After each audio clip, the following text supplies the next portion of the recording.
What's up, everybody, and welcome. I'm going to show you guys how to cap off or crown, whatever you want to call it, a 3-strand Matthew Walker knot. If you don't know how to tie this knot, go check out my 4-strand Matthew Walker knot video and you'll learn how to tie it. It's tied the same way, just using one less cord. This is great because what happens is if you tie this and you cut and singe your cords here, your Matthew Walker knot is going to come undone on you after some time. Alright, this is a great way to hide the ends and make it look pretty on the end. That's right, I said pretty. Okay, so let's begin. You have 3 strands coming out, right? Okay, there we go. Let me focus in, there we go. Now what you want to do is you want to do a crown here.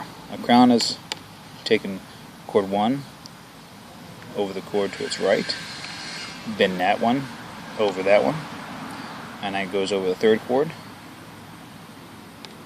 and this one bends over and goes back through the first loop like that. Okay, tighten up a little bit.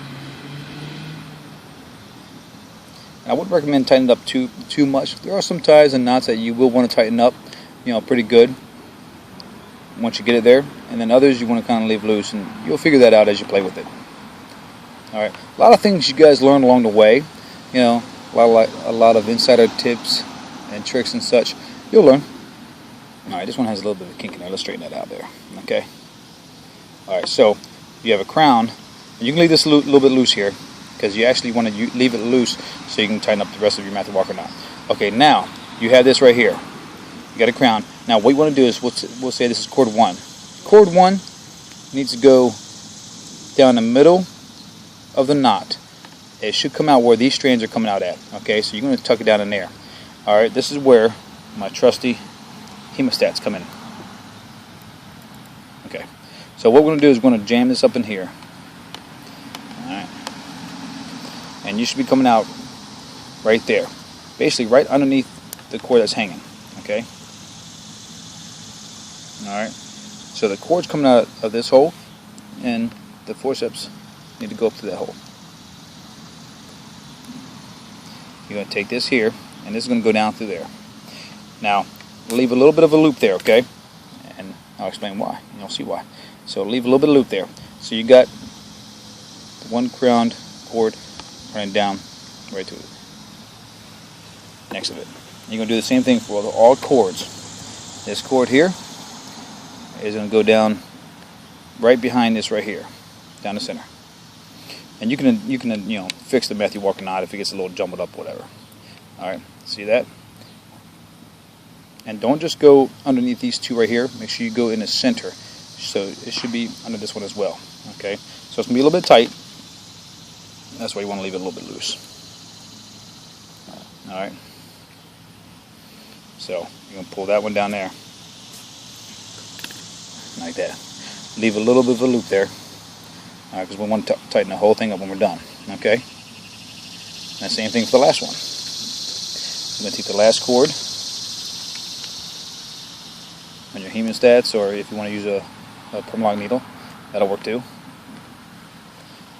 Alright, it should come out right there. See, you could come up through that way, but I wouldn't recommend that. You see how there's a little bit of a gap right there? Make sure you come out right behind this one. So basically you should be coming out underneath all the cords under this one right here, so it's going to be tight. Alright, and pull that down. Now this is where you can dress it up. Leave these loose here, because what you want to do now is you want to go back and tighten it up from where you were in the beginning. Okay, so you want to tighten all your Matthew Walker strands up again. All right, tighten up your knot real good. Pull on these here. That tightens up the Matthew Walker knot body. All right, real firm. All right, once you tighten those up, now you can go and tighten up your crown. Okay, tighten up your crown, pulling on the left-sided cord. That'll tighten up your crown. Alright. And the more you practice with it, the more tight you're going to get it, and the more it's going to look uniform. Now we can pull these down here. Alright. Pull these on down real tight.